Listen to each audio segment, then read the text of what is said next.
Bueno, bienvenido a Fuerteventura. Encantado, muchas gracias por la hospitalidad. El que está feliz y contento soy yo de estar por primera vez en Fuerteventura. Usted participa en un ciclo que ya tiene solera en Fuerteventura, que es El Escritor y tú, que ha sido como un refugio para los amantes de la cultura, atrayendo a escritores, poetas que no estaban acostumbrados a venir a Fuerteventura, acompañados de filólogos, periodistas. ¿Cómo ve este tipo de iniciativas a día de hoy en el mundo de la cultura? Bueno, las veo muy interesantes. Yo conocía el ciclo porque ya algunos amigos escritores, novelistas, poetas han pasado por él y hablan muy bien de él. Creo que invertir en cultura es fundamental para esta sociedad. La verdad es que la meditación, el pensamiento es fundamental en cualquier época, pero sobre todo en épocas de incertidumbre. Conviene hacernos dueños de nosotros mismos, de nuestras opiniones, de nuestros sentimientos, ser responsables de lo que pensamos y lo que decimos. Y en una vida que va con demasiada prisa, me parece que, como dices, la cultura es un buen refugio para meditar, para pensar, y yo creo que hacen muy bien las instituciones en invertir en actividades culturales. Aquí mañana, a las 8 de la mañana, se va a hablar de literatura, se va a hablar de poesía, pero usted recientemente también es protagonista de un documental. Sí. Un documental en el que usted, como ha ocurrido con otros escritores, que ya están prácticamente en el lecho de muerte o que ni siquiera pueden contarlo. ¿Cómo se encaja este tipo de...? Bueno, es verdad que ese tipo de películas centradas en un escritor se hacen cuando el escritor es muy mayor, un clásico vivo, o cuando ha desaparecido. Yo he tenido la suerte de que dos jóvenes directores, Charlie Arnaiz y Alberto Ortega, pues se fijaran en mi poesía y ya hayan centrado en mi vida, en mis libros, una reivindicación general de la poesía, ¿no? Y además pues han reunido a amigos, escritores, cantantes, periodistas, para que hagan su reflexión sobre la poesía y para que opinen sobre lo que yo he escrito. Y lo que estoy es muy agradecido, no tengo otra palabra. Cuando lo veo, pues me siento un poco avergonzado, con pudor, de estar ahí en una pantalla de cine, pero la palabra que tengo para ellos es la de agradecimiento, porque además lo han hecho muy bien y han conseguido dar una imagen de la historia de España que yo he podido vivir y sobre todo una reivindicación de la poesía. Se ha convertido en líder en ventas en la poesía, que desde luego no es un género para nada mayoritario. Con este documental probablemente aún más. ¿Se lo imaginaba en algún momento que la poesía podía llegar a transmitirse pues a través del cine, por ejemplo? Bueno, que la poesía puede transmitirse a través del cine, sí, lo imaginaba, porque a veces lo he visto, ¿no? Y hay documentales sobre escritores que a mí me han gustado mucho. Yo creo que el trabajo de un escritor no tiene un fin mercantil. Nadie es mejor por vender mucho, ni nadie es mejor por vender poco. Lo que sí me parece que está muy bien es que la literatura llegue a la gente.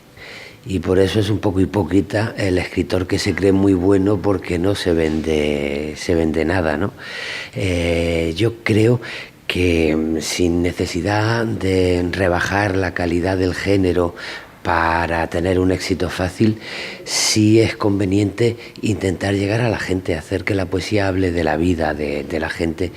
Y a mí me gusta que la gente pues acuda a la poesía y vaya a las librerías y compre libros de poesía. Y bueno, pues que mis libros se hayan vendido bien, pues lo agradezco, porque eso significa que tengo lectores. Y ahora hay un fenómeno de relación que es tradicional, pero que ahora se ha convertido en fenómeno de ventas entre la poesía y los cantautores y los músicos.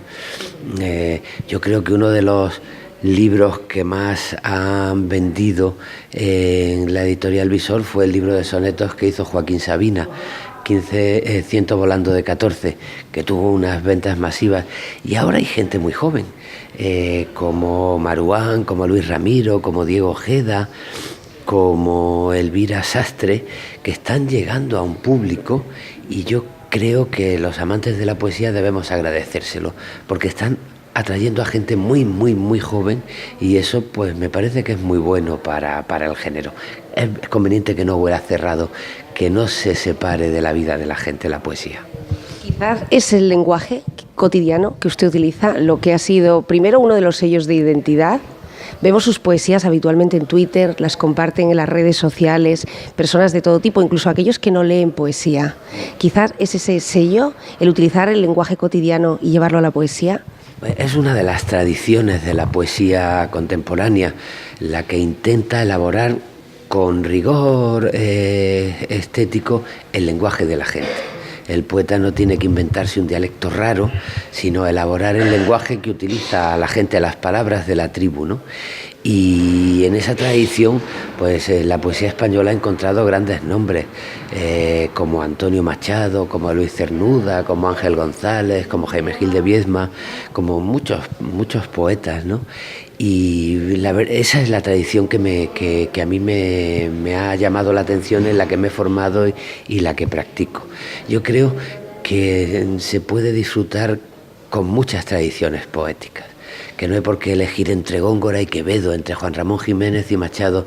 El lector es muy rico, porque tiene muchas posibilidades, pero me parece que se han equivocado mucho los que consideraban que la dificultad era la marca de la calidad poética, porque acabaron haciendo una poesía que ni hablaba de la gente, ni entendía a la gente, y escribían simplemente como para iniciados, y convirtieron el género en una jerga, pues de muy pocas dimensiones éticas y estéticas. Por eso creo que es conveniente de vez en cuando abrir las ventanas de la poesía y que entre el lenguaje de la calle, y que la gente comprenda que la poesía habla de la vida de la gente, no de los problemas líricos de un poeta. Es el error de las aulas, usted que es profesor, que se ha tendido a no utilizar a poetas más contemporáneos para arrastrar, por lo menos, para imantar a los estudiantes, y si se ha tirado de otros clásicos que a lo mejor se han perdido en el tiempo o tienen otro lenguaje diferente. Mira, a mí me parece que el problema, si nos ponemos a hablar en serio, son los planes de estudio. Los planes de estudio que cada vez prestan menos atención a las humanidades. Tenemos unos planes de estudio que lo que quieren generar es pues mano de obra barata, y hacer posible gente con poco pensamiento crítico, para que no planteen muchas inconveniencias al poder de turno, ¿no? Y claro, las humanidades, la historia, la filosofía, la literatura, pues no son muy útiles para el mercantilismo y para el rebañismo, ¿no? A mí me incomodan mucho las peleas entre la técnica, la ciencia y las letras, porque a mí me parece un cretino quien se mete con la técnica y con la ciencia. Han ayudado mucho a la calidad de vida, pero me parece un cretino también quien desprecia las humanidades, y ahí está el problema, que quien planifican los planes de estudio pues se prestan poca atención no a la información, sino a la formación de las personas, ¿no? Y a partir de ahí, bueno, cada edad tiene sus posibilidades.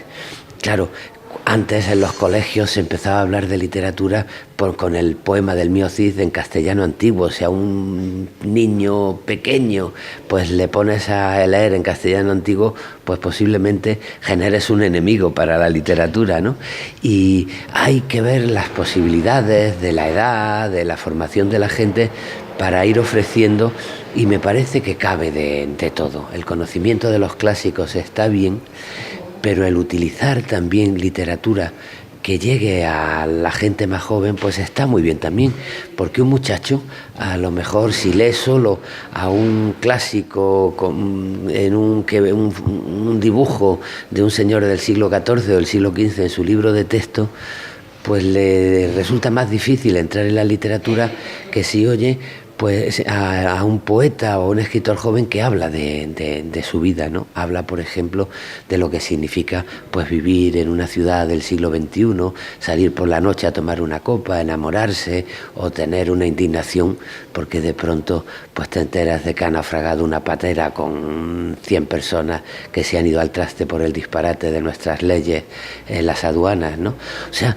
que me parece que todo tiene su edad, y que desde luego las humanidades pueden aportar mucho a la formación de las personas. ¿Cómo se lleva la poesía Luis García Montero con la política? Bueno, en la política falta mucha poesía, pero están llamadas a entenderse siempre que entendamos la poesía como una meditación sobre lo que significa el ser humano, que decimos cuando decimos soy yo, soy hombre, soy mujer, estoy enamorado, tengo un sueño, y la política como un ejercicio noble de las sociedades para organizarse democráticamente y pensar en los ciudadanos, en lo que dice una mujer cuando dice soy yo, en lo que dice un hombre cuando dice soy yo, o en lo que dicen un hombre y una mujer cuando dicen te quiero, o cuando dicen tengo hambre, o cuando dicen pues me gustaría que me solucionaran este problema. Y en ese sentido, si nos vamos a la condición humana y a lo más noble de la política, pues me parece que hay un buen diálogo entre la poesía y la política. Aparte de eso, te diré que para un creador la reflexión sobre la sociedad es inevitable, porque uno al crear utiliza su imaginación para dar respuestas a las cosas que ocurren en la vida, en la realidad, ¿no? Y es muy difícil que un escritor no tenga una dimensión comprometida con su sociedad. La historia de la mejor poesía española pues la han hecho gente como Antonio Machado, como Juan Ramón Jiménez, como Federico García Lorca, como Rafael Alberti, que han estado muy comprometidos políticamente, ¿no? Y bueno, aparte de eso, también se demuestra la dimensión comprometida de la literatura, en que no es una cosa de rojos ni de gente de izquierdas, que yo he citado ahora unos cuantos. Pero si uno lee a escritores muy conservadores, de pensamiento muy conservador, como Mario Vargas Llosa, pues Mario Vargas Llosa es el ejemplo de un excelente novelista, de uno de los grandes novelistas que tiene un compromiso político con la derecha muy claro. De manera que no es cuestión de derechas ni de izquierdas. La creación nos invita, cada cual desde nuestra mentalidad, a comprometernos con la vida. Y a la interpretación. ¿Cómo se forjó su relación con Alberti? Bueno, yo estaba haciendo mi tesis doctoral siendo un jovencito que acababa la carrera y al principio la estaba haciendo sobre la literatura medieval, sobre el teatro medieval. Me quedaba muy lejos de los nervios y de las inquietudes del muchacho que al mismo tiempo estaba empezando a escribir poesía y que quería publicar poesía y que quería ser poeta. Y entonces decidí cambiar de tema. Y acababa de volver de un largo exilio Rafael Alberti, era el amigo de Federico García Lorca, el poeta que en Granada a mí me había contagiado la vocación poética, ¿no? Y entonces pensé elegir una tesis doctoral sobre la poesía vanguardista, escrita en los años 30, de Rafael Alberti. Y bueno, me acerqué a él como persona que iba a hacer una tesis doctoral. Lo que pasa es que Rafael fue muy generoso, se bajó de su altar, en el que yo lo tenía como un mito para mí, y se convirtió en un amigo, y tuve la suerte de disfrutar con él unos años de amistad que fueron muy fecundos en mi formación como poeta y como persona. A todos nos queda mucho por hacer, y más a su edad todavía, pero ¿qué le queda a Luis García Montero desde el terreno artístico? Bueno, mira, mi primer libro apareció en el año 1980. O sea que yo te agradezco que digas que me queda mucho por hacer, pero bueno, ya casi con 60 años uno empieza a tener preocupaciones de todo tipo. Y a la hora de crear cosas nuevas, mi primer miedo es el no repetirme. Quien lleva 37 años publicando poesía, pues corre el peligro de repetirse. Esto tuvo éxito, lo repito, esto lo puedo convertir en receta, me resulta muy fácil escribir, ¿no? Entonces la paciencia, el esperar, el intentar cosas nuevas es ahora mucho más importante que la impaciencia de escribir todos los días, porque corre uno el peligro de repetirse, ¿no? Y fíjate, una de las lecciones que yo aprendí de Rafael Alberti la asumí sin darme cuenta, cuando él, que era un mito, se trató con respeto y con amistad a un jovencito de 20 años, me estaba enseñando a abrir los ojos a la gente joven, y conforme yo he ido cumpliendo años, me gusta mantener los ojos con la gente joven. Uno va perdiendo amigos por la edad y ahí necesita ir aprendiendo no ya de maestros mayores, sino también de maestros jóvenes, y mantener los ojos muy abiertos a lo que hacen los jóvenes pues ayuda a conocer el mundo en el que se vive, cuáles son los problemas de la creación en el momento actual, y también da posibilidades, estrategias para no repetirse y para ir enriqueciendo un poquito la obra de cada uno. Probablemente mañana ese será el mensaje con los institutos con los que se reúna. Sí, les voy a explicar por qué empecé yo a escribir poesía y qué significa escribir poesía. Que la poesía no es algo que se escribe para que alguien se examine en una asignatura sobre la fecha y el lugar de nacimiento de un autor, sino que hay que estudiarla porque nos ayuda a ser dueños de nuestras propias opiniones. Y me gusta a los jóvenes transmitirle una idea del Juan de Mairena de Antonio Machado.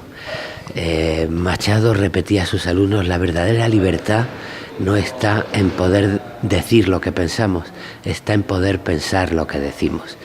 Y eso cada vez es más importante por el tipo de sociedad en la que vivimos, y me parece que las humanidades en general ayudan no solo a expresar bien lo que pensamos, sino también a pensar con matices lo que decimos. Por último, ¿cómo se siente uno cuando sabe que sus palabras han sido lo que ha ayudado a tantas parejas a enamorarse y lo que sigue haciéndolo?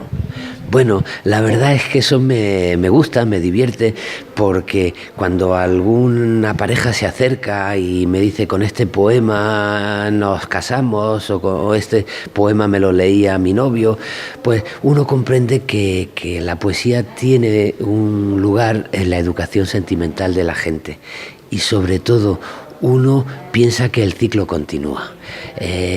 Cuando me dicen algo así, yo me recuerdo deslumbrado con un libro en las manos de Pablo Neruda, de Federico García Lorca, de Rosalía de Castro, y me ayudaron a ser como soy. Y de pronto, cuando algún lector tiene la amabilidad de decirme que él ha tenido un libro mío en las manos y que él le sirvió para pensar en el amor o en la muerte, para consolarse de la pérdida de alguien, pues yo me siento útil, y eso es bueno para cualquier oficio. Muchas gracias por la entrevista, Luis García Montero. Gracias a ti por la entrevista. Bueno, yo acabo de cumplir.